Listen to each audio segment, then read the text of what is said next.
you are who you are. Okay. In other words, you might say to yourself let's say 2 years ago, you looked at yourself and you said, what do people say about me? Where do I stand? What kind of metrics are there for me to know whether I'm good or bad or anything else?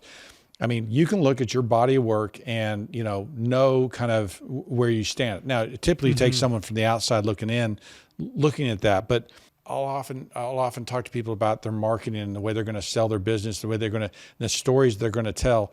And they oftentimes don't line up with who that person really is and what the kind of work they're really doing.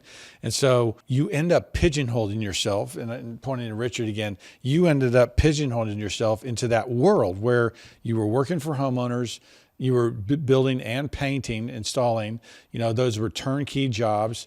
I mean, that was a weird little niche. And I was so amazed. Really I was weird. so amazed that you had built such a business doing that. I was like, you did what? I really was shocked. Yeah, I remember you saying that. Can you speak to what you did a little bit just to fill me in? Because this seems cool. Yeah, so what I would do is I would basically have someone say, hey, we want to do this thing, and they would show me a picture of something. Or the builder did this crown in this area, but they didn't do it over here. Can you finish it out? Mm-hmm.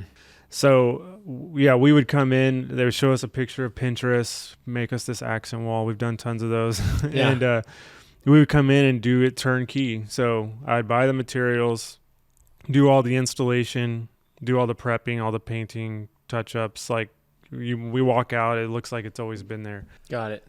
So, I'm making these videos showing all this stuff. I don't know. Like, I'm just like doing what I do. The guy that I worked for before did the same thing. So that's kind of all I ever knew. He Is didn't this work. the nail filler guy? Yeah, the guy that hired me to do the nail filling.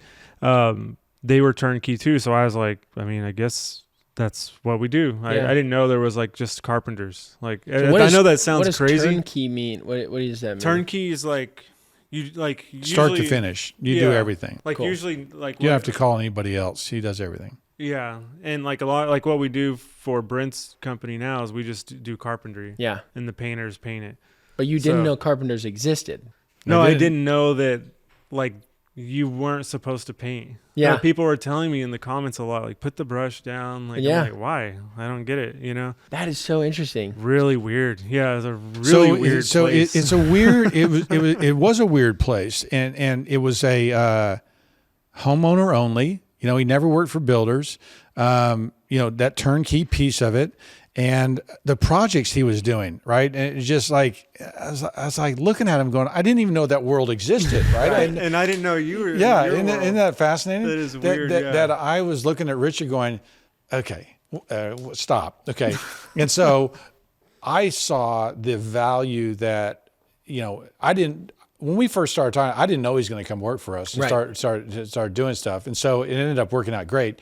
And so I wasn't telling him, you got to quit doing that because You were looking. yeah, because I was looking for something. I was just saying, headhunting me. Yeah, No, I'm just kidding. he was. I was just like, Longtime subscriber.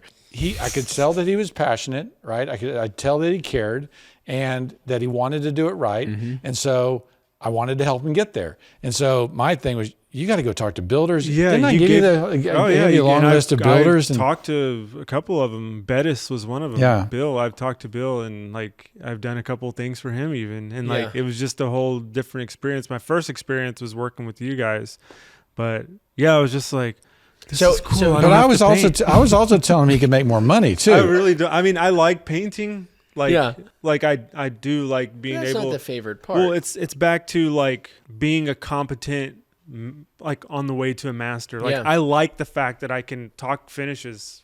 Guy wants to talk paint. Well, I can hold a conversation. Mm-hmm. I can talk primers. I can talk sanders. Yeah. Like I'm into it. But it is nice to just focus on the carpentry and let those guys do that part of it. Yeah.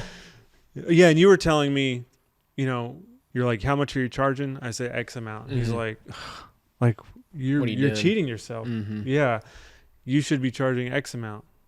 Like you, or at least try to charge X amount. And Mhm. if you have a guy working for you, that's worth X amount. And it's Mhm. like, really? Like, Yeah. this is crazy. And so I was logistically running jobs, installing, painting stuff, and I was not like making nearly as much as I should have. I was Yeah. just doing, like, for me, I was just happy to be like, cool, I have a business. Totally. Like, I didn't want to lose the jobs. I came from like a scarcity Yeah. mentality, and I was just like, I just want the jobs. Like, Yeah. I don't care. As long as I'm making money a little bit, I'm fine. And this is something that's so funny, but I think is a common trend among entrepreneurs in general. So we're talking about, how do you make money in a culture? Know your worth, know your value.